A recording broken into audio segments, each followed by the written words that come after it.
Steel Havens here with Lone Pine Bushcrafters, and this whole thing of video production is, now I don't mind doing it, but sometimes it's a little frustrating. My entire intro got messed up because my head was cut out of the camera view. So here I said, I'm going to introduce you to the second day of finding the sediment cryptocrystalline form of mineral quartz, or a quartz type rock, the cryptocrystalline form of mineral quartz is also known as Flint. That's a mouthful, but I want you to understand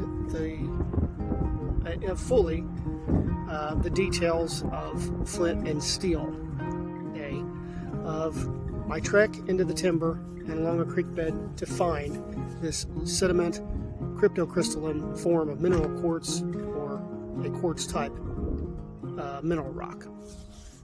So here I've come to the inner part of the bridge. Comes into this little creek bed, and if you'll look, you can see tracks now. These tracks look like possum tracks to me. So there's animal activity down here. See a little more there. Right over here. It's a really good deep impression right there. Looks like raccoon, maybe. So there's some activity now. Look at the rocks. One thing I can say about this time of year is you have to be careful because of the snakes, copperheads, rattlesnakes. And as I'm looking for rock for my flint, I am ever cautious, because right, if you will, right there on the other side is a perfect place, and I've seen snake holes all around here. But it's just kind of a pretty little creek. Things aren't green yet, but it is getting to the beginning of springtime.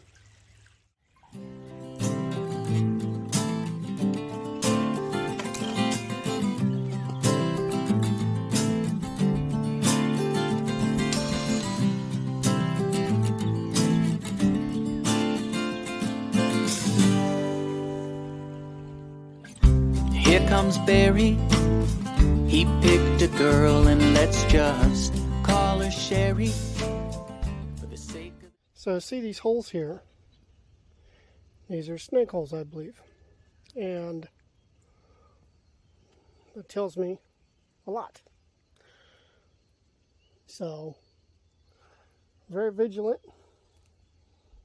And still have not found any viable flint.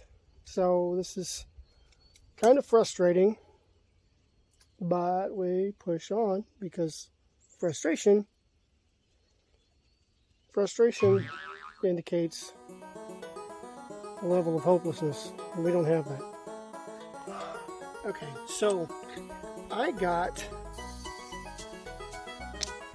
a spark one off of this little rock right here.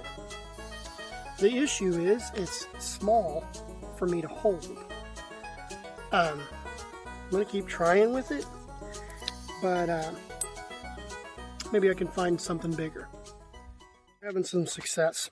So this rock right here, though it looks rough, the inside of this rock is very much like that, and I'm getting some nice sparks. The issue is that it's brittle, of course. So hitting it with my steel, which my steel looks like this, because it's an old file, is a little challenging. Now I might fix this steel, which is a little bit easier to hold, but you can see where I've been striking with it. Now I'm going to see if I can set the camera up so that you can see the sparks come off of it, because I don't want people to go, yeah, right, whatever, okay? So as I do this, I'm going to be keeping my stuff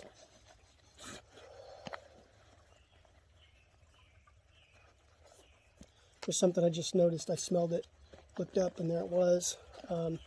It's a smell of death. So having said that, the rocks that I'm being successful with, I've got this rock right here that produced sparks. I'm going to keep that. So I'm going to put that in my little fire bag. This is my little fire bag. I made this out of old gloves. I took off the thumb, made a little bag out of old gloves. I made this a long time ago, okay?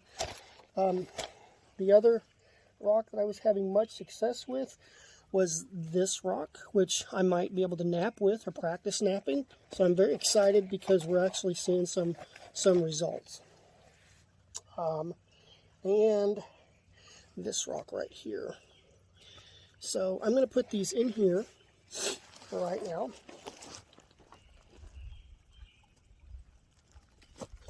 And, well, I can try to show you off of this rock the results I was getting. Hopefully you'll see some sparks.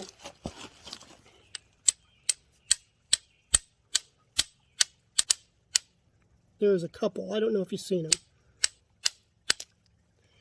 And it just broke. But what's funny is it's producing spark, and look at the graininess of the inside of that rock. Now, it may not be good for napping, but there's a spark, there's a spark, there's a spark, and it broke off. So I might keep that because that might be something that may be the only thing that I have that produced a bunch of spark.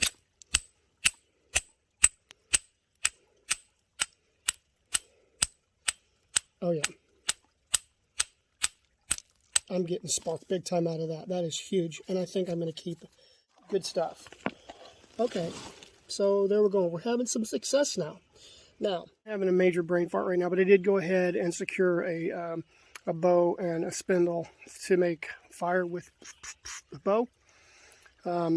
So I did go ahead and do that because it is getting dark, and I'm thinking about maybe making a fire, or else I may retire and do that tomorrow. This is what's problematic. This is what I smelled. A lot of fur there. This is the 2, 3, 4, fourth dead deer in 2 days that I have seen. Now, either somebody's shooting them out of season and they're dying, or they're dumping them somewhere, or there's something going on with disease within the deer population where I'm at.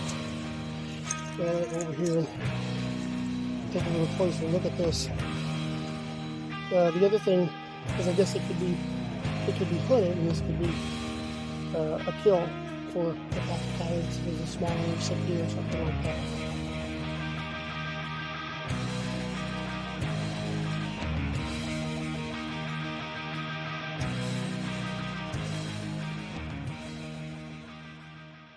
My focus needs to be getting prepped in case I'm out here and don't get back in time and need to make a fire. Bow and drill. That's what it is.